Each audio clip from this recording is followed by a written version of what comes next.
Iya di sini banyak sekali kita ini bisa masuk lorong-lorong rahasia seperti ini. Gimana tadi kita rahayu, bapak kawan rahayu, alhamdulillah ini sekali akan mengulang.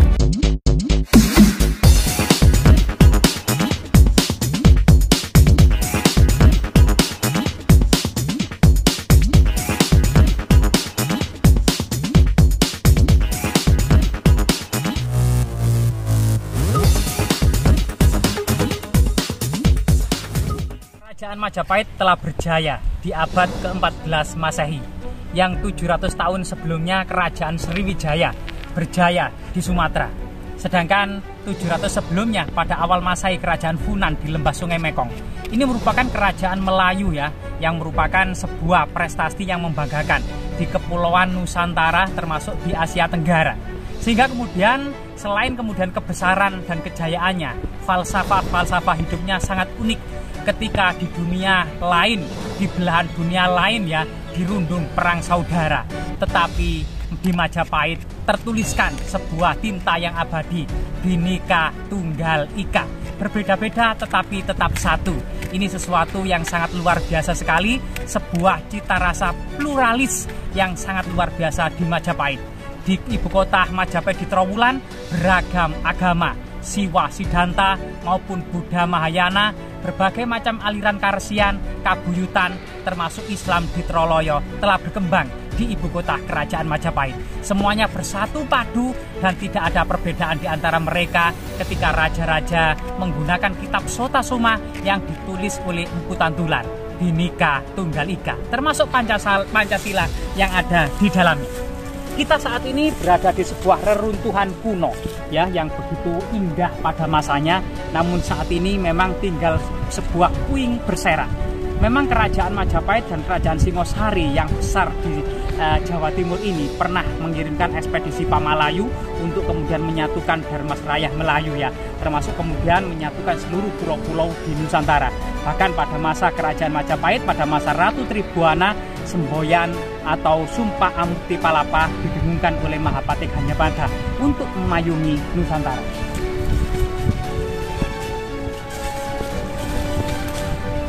Sebuah reruntuhan kuno penuh dengan balok-balok batu candi berukir indah. Batu-batu batanya juga berukir indah. Jika kita mengelilinginya, kita akan bisa melihat reruntuhan ini meninggalkan sebuah kisah sejarah ya, sebuah balok-balok batu candi yang penuh dengan ukiran-ukiran terserak di mana-mana. Misalnya Sulur Gelung, ya ini ada dua, ya ini ada Sulur Gelung ya, yang begitu terserak di mana-mana bersama boulder-boulder, balok-balok batu candi, batu bata kuno yang sangat banyak, termasuk Sulur Gelung ya. Sulur Gelung di sini ternyata banyak sekali. Sulur Gelung ini menyiratkan sebuah tanaman pakis gitu ya, atau paku yang melambangkan sebuah nilai keabadian. Nah, ini salah satu selain kemudian keindahan alam surgawi. Ya, ini kita kembalikan ya ke tempat semula, dan ini memang ditata begitu saja melingkar gitu ya di tengah ladang jagung. Nah, ini banyak sekali batu bata kuno maupun fragmen-fragmen lainnya. Selain itu kita akan dapati selain kemudian tinggalan yang berupa balok-balok batu candi, batu bata kuno berukir, termasuk kemudian fragmen tembikar ya. Fragmen tembikar ini banyak sekali. Jadi tembikar ini adalah tembikar asli buatan Majapahit atau buatan lokal. Ini berbeda dengan tembikar-tembikar yang sudah bergelasir. Misalnya keramik dinasti Ming, dinasti Tang, dinasti Sung, dinasti Yuan gitu ya. Ini keramik-keramik lokal yang dibuat dari tangan-tangan masyarakat Majapahit lokal gitu ya. Nah, ini termasuk kemudian di sini banyak sekali pinggiran-pinggiran candi. Jadi pinggiran-pinggiran candi juga terserak di mana-mana ya, seperti kue lapis ini. Ini adalah salah satu pinggiran-pinggiran batu candi. Fragmen tembikar juga terserak di mana-mana ya. Ini bagian dari bibir sebuah gentong atau jambangan, wadah air. Kemudian sebagaimana kita sangat kehausan ya di tengah teriknya matahari saat ini di musim kemarau, juga selalu membutuhkan air untuk kita minum karena tubuh kita juga penuh dengan air. Nah, ini pojok-pojok candi juga terserak di mana-mana, tinggal puing-puingnya saja gitu ya. Yang diduga pada masa lalu antara tahun 1960 sampai 1990 ada semacam penjarahan yang tidak bisa terbendung. Bahkan di sini yang diidentifikasi sebagai penuh dengan emas itu kemudian banyak sekali batu bata dipecahi yang diduga banyak mengandung emas gitu ya. Kemudian candi juga reruntuhan ini dijarah. Nah ini adalah salah satu bibir jambangan yang sangat besar pada masanya. Tentunya adalah kegiatan sehari-hari masyarakat pada waktu itu ya, untuk menampung air atau mungkin air suci juga gitu ya, atau mungkin air profan pada umumnya, yaitu untuk kebutuhan sehari-hari gitu ya. Atau kalau batu candi fragmen-fragmen dari pinggiran begitu banyak dan terserak. Bayangkan ini bekas dari kemudian relief candi yang sangat indah ya. Ini juga bermotif sulur gelung sebagaimana yang awal tadi. Ini terserak di mana-mana ya. Bahkan kemudian bercampur di sini ini penuh dengan apa namanya kulit ular.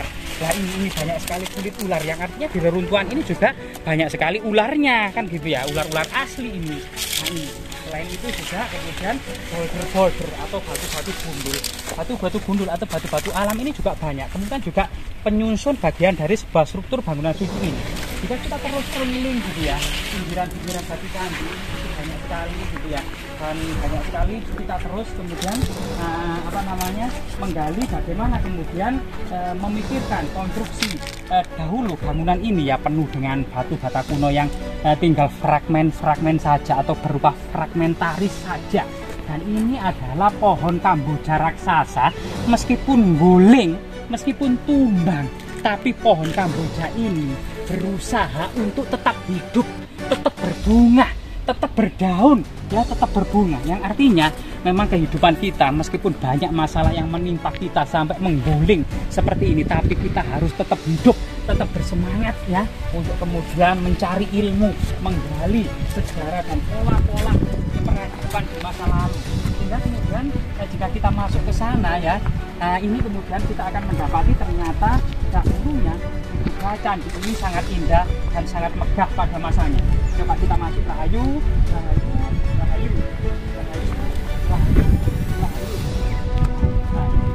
ini di bekas di bawah akar pohon Kamboja raksasa ini yang sudah guling, namun tetap berusaha masih hidup. Ini masih basah, artinya akar-akar ini masih mengandung air dan masih mengandung kehidupan.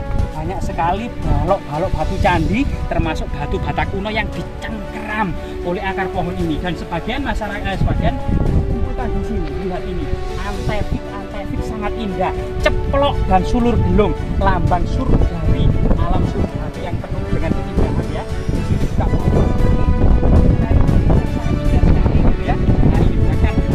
bata kunonya ini juga mengandung relief sulur gelung. Diduga sulur gelung ini adalah relief khas pada masa kerajaan Majapahit. Termasuk di sini diduga ada kala guling di sini kalanya ya. Ini gigi-giginya, ini taringnya, ini gigi-giginya yang sangat besar gitu ya. Nah ini diduga fragmen kala, bagian dari ambang pintu masuk bangunan candi, ambang pintu atas ya. Biasanya ada kala masuk ke ruangan candi itu ya. Dan ini tinggal reruntuhan saja. Bahkan jika kita kemudian masuk lorong-lorong bawah tanah ini, bukan lorong-lorong bawah tanah ini entah sengaja entah tidak ya, pohon Kamboja raksasa ini telah kemudian entah dimatikan atau tidak sengaja, kita kurang tahu ya. Jadi kita bisa memasuki lorong-lorong rahasia di sini. Nah ini masuk lorong-lorong rahasia di sini.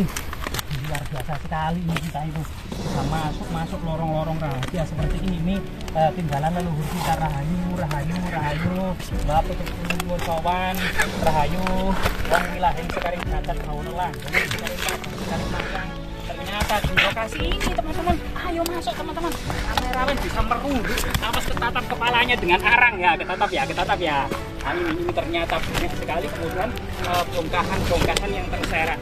Jadi jika kita merekonstruksi kemudian merekonstruksi kesejarahannya ya, kita cuma beberapa sumber sejarah, misalnya Negara Kertagama dan Pararaton. Nah, tidak banyak kemudian sumber-sumber prasasti yang ditemukan. Namun dari dua sumber ini ada sebuah cerita bahwasanya putra dari Ken Arok dan Ken Dedes yang bernama Batara Parameswara dalam prasasti Mura Malurung atau dalam Negara Kertagama dan Pararaton disebut kemudian Mahisa Wongateleng. Ini ketika mangkat didarmakan di Pikatan. Jadi nama Pikatan merupakan nama sungai ini adalah Sungai Pikatan.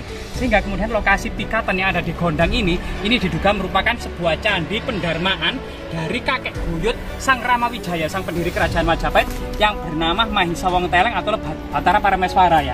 Dan candi ini diduga sangat besar, sebuah candi pendarmaan di sebuah gundukan gitu ya. Di sebuah gundukan yang dikelilingi oleh persawahan yang dahulunya kemungkinan adalah asrama para pertapa, para pendeta ya, dengan sungai-sungai, taman-taman, kemudian termasuk kemudian mandapa, istana-istana, dan gapura-gapura, tembok besar keliling dan lain sebagainya ya. Dan kita rasa peradaban tinggi akan terlihat di sini ya, ada titik-titik kala di sini, ada suku-suku di sini, yang selainnya itu kemudian terserak di mana-mana. Ini menceritakan sebuah khazanah kisah peradaban yang agung pada masa kuno di abad ke-14, di abad ke-13, di abad ke-15 Masehi. Ini adalah peradaban di mana Majapahit memayungi Nusantara sebagai peradaban kuno terakhir di Nusantara ya, yang kemudian silih berganti peradaban itu hingga masa modern saat ini. Semoga kemudian benang merah ini sebagai kemudian pasang surut sejarah dan liku-liku peradaban leluhur kita ini senantiasa semoga bisa memberikan motivasi, inspirasi, dan jati diri akan generasi bangsa ini saat ini hingga yang akan datang. Karena leluhur kita benar-benar memiliki jati diri, memiliki harga diri yang sama dan setara dengan bangsa-bangsa yang ada di dunia. Bahkan di abad ke-7 dunia mengakui hanya ada 3 negara adidaya di dunia ini. Dinasti Tang yang ada di timur, Bani Umayyad yang ada di barat, dan Sriwijaya yang ada di selatan. Ini semua prestasi yang diukir oleh leluhur kita, tidak dengan tidur kemudian bangun saja, melainkan dengan kerja keras dan penuh pengorbanan. Inilah salah satu kemudian tahapan atau kemudian salah satu usaha atau cara untuk meraih peradaban yang gilang gemilang di masa yang akan datang.